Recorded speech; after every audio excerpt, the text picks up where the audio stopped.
Hey, Adam. Hey, what's up, Pete? I feel like we've done this episode today already. Yeah, I feel like maybe someone might be in a little hot water. Dun, dun, dun. Where's Andrew, by the way? I don't know.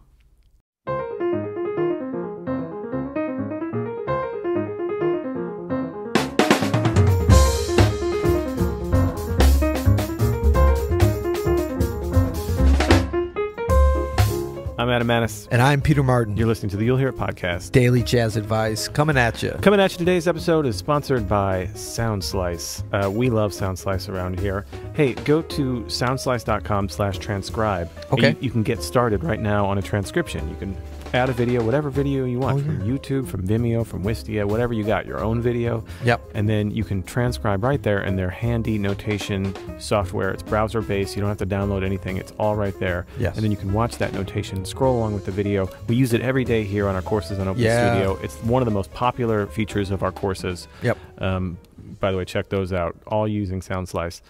Thank you to Adrian for the support of the podcast here. We're loving it. Yeah. Check it out for sure. And when you first look at it, you're going to be like, wow, this is complicated. But I can tell you it's so intuitive on the way they've explained things. I mean, it's all laid out there, but you can also just create a free account and jump right in and start playing with it. I find that it's one of those finely designed and crafted software tools that really lends itself to just being able to play around and learn it as you go. And then you'll be discovering cool little features. It's got so much power to it. But just to get the video and the notation syncing is a lot of fun to start out. Totally. We'll include a link here, soundslice.com/transcribe. Go check it out. Good stuff. So today we got a redo. We do. We're redoing this entire episode. How are we going to make it sound fresh? Are we redoing the entire podcast or just one episode? Like, should we start from the beginning? Yeah, we're going back to the beginning of last year with the other bad mics and everything. Oh, my goodness. Okay. Yeah, we did this episode. We recorded this episode last week, and then somehow the audio from the keyboard. Didn't we do a bunch of, like, really cool stuff? Oh, my gosh. It was the best episode I think we've ever recorded. Best episode ever! But our beautiful, gorgeous M Audio keyboard here with our Logic sounds. Oh man, it got erased, and so we were like the wiki room at the Ramada North by the airport right now. It's very exciting. So we're gonna have to redo this. This is from a speak pipe from Jacob. Let's check it out. Okay. Hey, Peter and Adam. My name's Jacob. I'm from New Jersey. I'm in high school, and I don't have the opportunity to play with a band, so I'm often by myself. But I feel that left-hand voicings for me are often very limiting, and I don't really know where to start building a left-hand voicing vocabulary. So what would your fundamental left-hand voicings be for piano? Thank you. It's a great question, Jacob, and I think we can get you going straight away here because this is what we do. That's right. This is how we do it. Should we start, Jacob, on maybe some Oh, you're really into little Montel Jordan. That's our celebration song around here, by the way. That's right. Whenever we release anything new, we got to have some Montel Jordan. This is how we do it. Okay, go ahead. Left-hand voicings. So left-hand voicings, Jacob, I would start, and don't, all jazz pianists don't sleep on these two-note root and seventh or root and third voicings. You can do root and sixth, too, for like a major chord. Yeah. Nice voice leading there, sir. Yeah, those two notes, root and seventh or root and third, or sometimes root and sixth if you're doing like a major six. Yep. That can be such an amazing foundation. And you still hear, I mean, it's good enough for Monk. It's good enough for Bud Powell. That's right. It's good enough for Red Garland. It's good enough for you, Jacob. That's right. Yeah. Yeah, and they're truly foundational, right? Because a lot of things, it's great to sort of have building blocks that you can add on to as your knowledge base expands, but that you can also just use these as well. Yeah. Because remember, like left-hand voicings, just like any kind of voicings, two-handed voicings, right hand, split voicings, whatever, it's always about where you're coming from and where you're going. So we don't want to get stuck too much in just like, let me learn 30 different voicings for a G7 that are two-note or three-note. We want to be thinking about moving up chromatically, whole steps, 2-5-1s, 3-6-2-5s, 1-4-3, all the different possible situations you'd encounter it, so you can get that hip voice leading going, which is really going to make it work. Yeah, for that, Jacob, you might consider going slowly through like a rhythm changes. Slowly through the rhythm changes, slowly through the rhythm changes.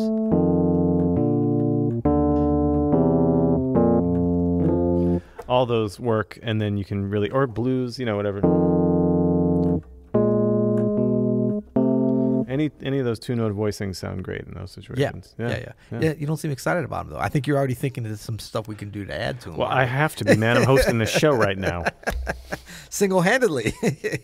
So, okay, let's move on to the next steps from there. Yeah. Something else you can do. And by the way, you can use all of these together. Everything we're going to show you today, like we all use them all the time. You can and should. Interchange them. You may. You may and you ought to. You shan't. No. So let's talk root and shell. This is a concept we've covered several times here. The great Chris Thomas, my friend, bassist, friend of the show, calls this root and shell.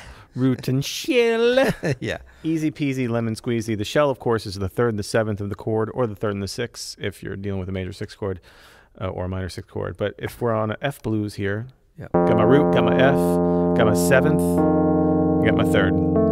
Nice.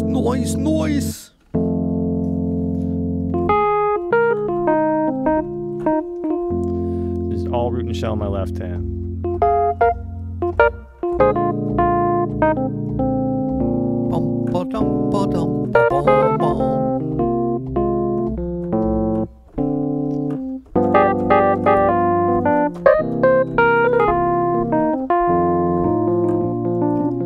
All right, got a little hipper at the end, but that was all root and shell up until that point. I think you went to a modified root and shell in that last couple bars.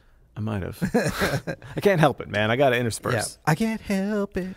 So did that make sense? We were just going root and shell, and then you can, once you get good at this, Jacob, you can move that root around and do actually like a walking bass line and a 2 feel. Comp for yourself. Right. Almost think about them as two separate entities a little bit, right? Exactly. You got your root and your shell. Let's talk a little bit about, because I know we're always getting questions, what if I can't reach the 10th? What are some options there? Well, this is the great thing about all of these voicings we're talking about is you can roll them. Oh, come on. Give me some butter, because I'm on a roll. Your audience will still have that root in their ear. I mean, you are hilarious, Pete. I'm looking for affirmation. You can roll it, and the audience is still hearing that down there. You know? You can also, if you can't reach something, and I do this all the time, go back to our good friend, the 2-note. Yeah. You know what I mean? Yeah. And hit the ones you can reach. I think you can roll it, but you can think about the roll as splitting. I mean, you got 3 notes, root and shell, so it can be root, shell, not boom, boom, boom, too. Like that, right? Yeah. And then the ones that are easy you can do. Right, put it down the octave so it's all within an octave.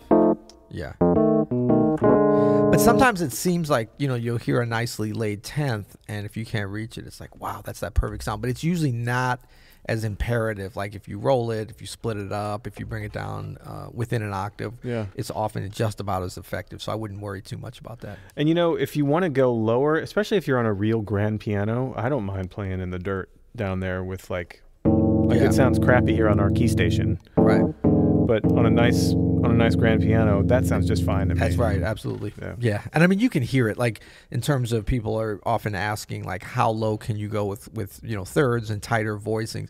It really depends on the piano. I mean, as you go down, you'll start to hear when it gets too muddy for the kind of clarity that you're looking for. But if you're jumping on these quickly too, that's another reason that you can actually go lower than normal. Just use your ears. Number one, listen. So some rootless voicings that I know you use, and you do this all the time. You'll throw in a root if you're solo piano, and then maybe a 4-note voicing. Yeah. Which is usually shell plus 2 color notes, right? Yeah. Two, like either the 9th or the 13th or both. Yep. Again, you can use these in a combination of. Yeah.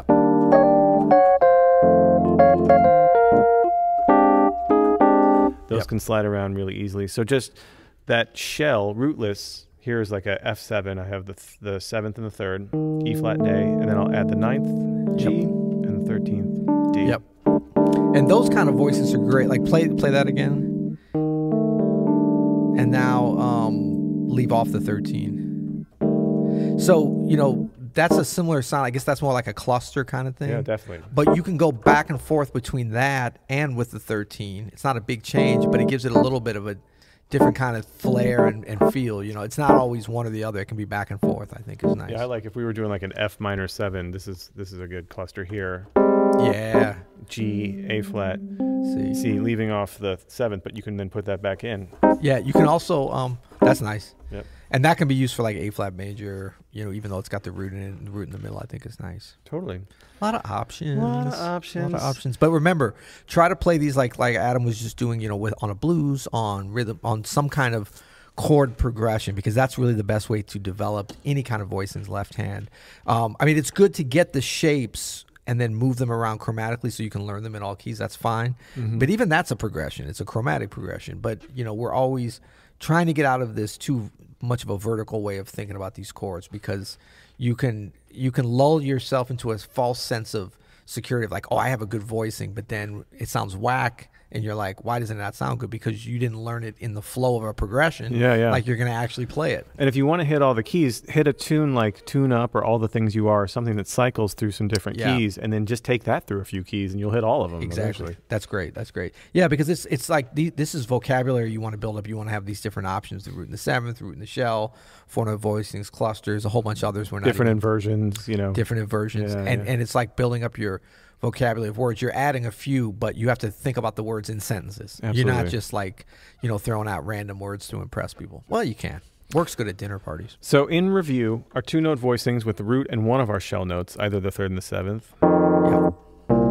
Yep. We have our root and shell. Root and shell. And don't forget, you can then move that root around. Oh, hey. Come on, key station. You can separate them out. Like that. And then finally our rootless shell +2 or shell +1. And then dropping roots where you want, especially if you're solo piano. You're just dropping root bombs all up in there. Dropping bombs. You know what I'm saying? Yeah. Thanks, Jacob, for the question. Yeah. And and you're welcome for 2 complete episodes, one of which was lost. Thank you, Andrew. Yeah. Oh, hey. So where could someone go if one wanted to leave a SpeakPipe for us? Speakpipe.com? No. Oh, no, okay. I think we made that joke on the scrapped episode. Oh, good. See, we're recreating it nicely. Perfect. No, they will. They would know. They would go to you'llhearit.com. How about that? You'llhearit.com. I hear that's a nice place. It's a nice place. That's a safe place. It's a safe place. It's a safe place for chords and voicings. My gosh, there's so much. There's so many root and shells. How does he say it? Root and shell. Root and shell. That's pretty good.